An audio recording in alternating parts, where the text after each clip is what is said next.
Well, let's bring in somebody who's certainly no stranger to the Ilitch family. And Mike Ilitch is one of our favorite guests, Scotty Bowman, Senior Advisor to Hockey Operations for the Chicago Blackhawks. Scotty, great to talk to you as always. Thanks so much for doing this.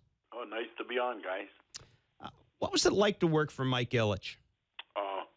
I heard him, Stephen talking about the baseball. I remember when they bought the baseball team, everybody said they overpaid. He wanted that team so badly. He thought he was going to get the team before Monahan got the team, Mm-hmm. And I think it was I'm not sure. I thought it was worth about in the 60s or something like that. And they said he paid $25 million more than it was worth. Mm-hmm. When he bought it. I was just about the time that I was in Detroit, and when I think of Mike Ilitch, a lot of stories come to my mind, but the biggest story came when Sergei Fedorov didn't sign one season. It would be the 96-97 season before the Cup win. I'm pretty sure that was the year, and what happened is an offer sheet came in February from one of his arch rivals in Detroit, Peter Karmanos. They fought for a long time. They were really bitter enemies because Mike Ilitch had started the youth hockey program, I think, in the late 60s, early 70s. And then Peter Karmanos, they're both Macedonian, too. Mm-hmm. And they really were bitter rivals. I mean, I could feel it when we used to play Carolina. And anyways, what happened is they put a big offer sheet, as you probably remember, and it was front-loaded. And it was all kinds of bonuses. Like I think they had to come up with $28 million between February and April, and like contract that was if the team reaches the conference final, it'd be another $8 million, and of course Carolina wasn't going to do that. They weren't going to. I don't know. So anyways, it was a tough call because the compensation was 5 first-round draft picks. Mm-hmm. And Marian Ilitch always was the one that had the business decisions. I found that earlier. I'll tell you the story later. But so they wanted. I think the first blush was we'll take 5 first-round picks, but they weren't players in the top. Carolina was not at the bottom of the league. It was probably going to be between maybe around 15 in the draft at the time. 10, 15, and we don't know what's going on. And finally, Jimmy DeVolano talked to Mike Ilitch and convinced him. He didn't have to do any convincing. He said, the compensation's not as good as the player, and if we want to win a cup, and they had to come up with, I think it was $20 million right away as a signing bonus, and another. That was a lot of money. $28 million in a 3-month just to win a cup. That was what he did. What he thought about. And then another story, what happened is they made some changes after my first year, and they didn't have a manager, and they brought in Kenny Holland to do the recruiting.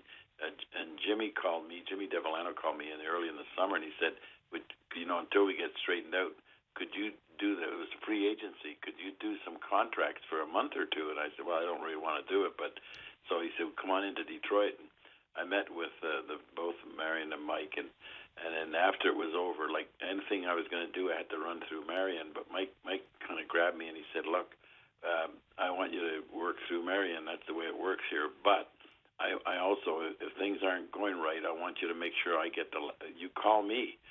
So Toronto had a player, Bob Rouse, that was a free agent, and his agent was he was from Winnipeg. He was Don Baisley. Was it Baisley? Yeah, Don, the late Don Baisley.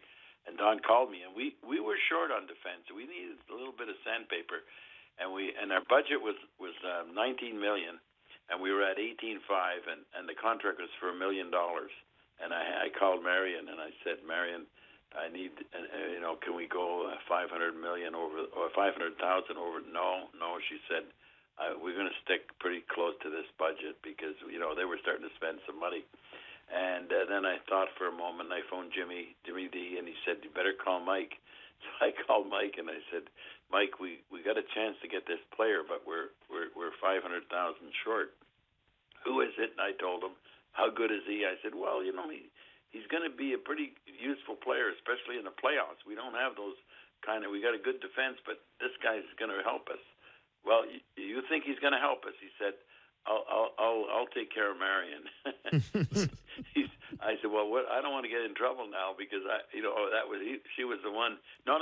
He said, I'll handle it. So we did get him signed, and I called Mike and told him about it. He signed, and he said, well, Marion's on board now. I had to convince her again. So that's the way it worked in Detroit. But he was always interested in your family.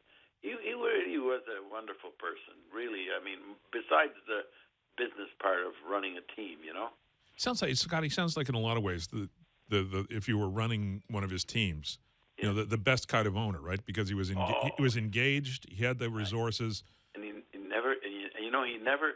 I don't think he ever turned down. You had to not convince him. You had to explain it.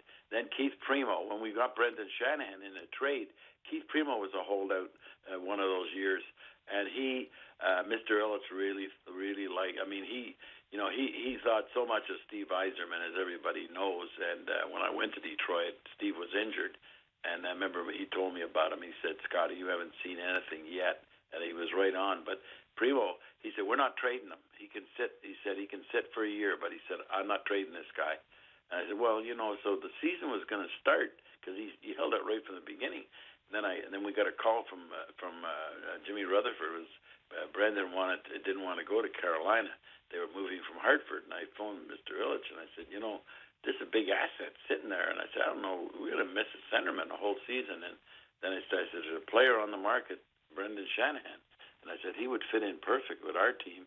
Because I said, he's a goal scorer. He's big. He's about 3 or 4 years older. He said, you really think he's that good? And I said, yes, I do. And I said, Primo's good too, but he's not going to sign here. And he said, okay, let's go for it. That's the way he used to operate. He'd always say, okay, let's go for it. And but he was, you'll never. You said, Steve, I don't think you'll get owners that could be like that now.